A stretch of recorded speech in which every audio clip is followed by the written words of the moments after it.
15 years career కదా, మ్మ్. Hardly చేసింది 8 సినిమాలు. అవును.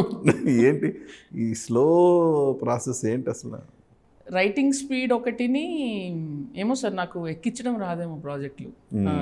అదొక ఆర్ట్ డెఫినెట్గా. వెళ్ళి తొందరగా హీరోలను ఒప్పించి చేయడం, అది నేను నిజంగా మొన్న వెంకీ అట్లూరి గారికి చెప్తాను, అసలు అరే నేను వచ్చి నీ దగ్గర క్లాసెస్ తీసుకోవాలని ఒక టైం వెంటనే ఒకటి ఎక్కిస్తా, ఒక టైం వెంటనే ఒకటి ఎక్కిస్తా అంటే నవ్వుతున్నాడు.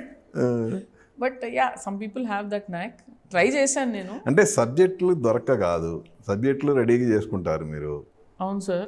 మరి ఏమో సార్, అదంతే అలా కుదిరింది అంతే. ట్రై చేస్తాను, అంటే అంత గ్యాప్ రావాలని ఎప్పుడు కోరుకోను సార్. కానీ అయింది. పోతే ఒకటే నేను చేసుకున్న ప్రామిస్ ఏంటంటే, నేను ప్రతిసారి నా బెస్ట్ ఎఫర్ట్ ఇస్తాను అండ్ ప్రీవియస్ సినిమా కంటే కొంచెం బెటర్ సినిమా ఇవ్వడానికి ట్రై చేస్తాను.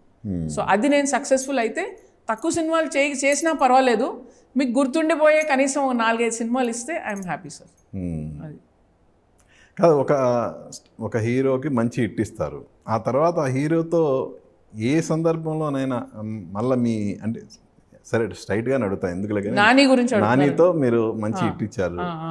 సో అక్కడి నుంచి అతని కెరియర్ అలా పీక్స్కి వెళ్ళింది. ఆ తర్వాత మళ్ళీ మీ కాంబినేషన్లో సినిమా లేకపోవడానికి ఏంటి? ఇప్పుడు నాని ఆ నాని కాదు సార్.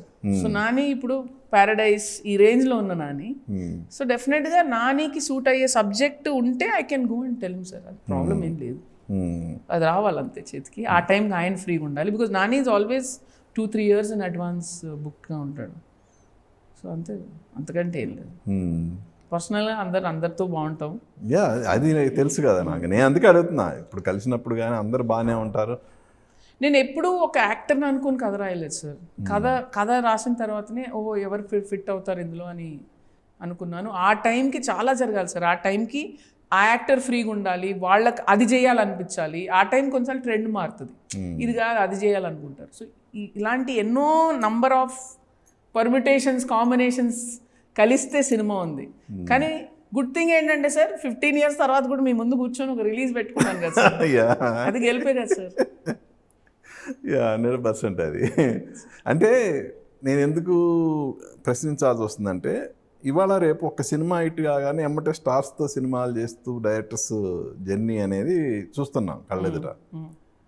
సో 15 years తర్వాత కొన్ని హిట్స్, మంచి హిట్స్ ఉన్నా కూడా ఎందుకు ఆ స్టార్స్ డోర్స్ అనేవి నందిని రెడ్డికి ఓపెన్ అవ్వలేదు అనేది ఏమో సార్. నేను బహుశా మరి స్టార్స్ అనేసరికి అది భారం వేరే సార్.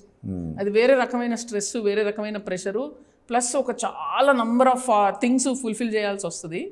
నాకు కథలు ఇష్టం సార్. నాకు కథలు ఇష్టం.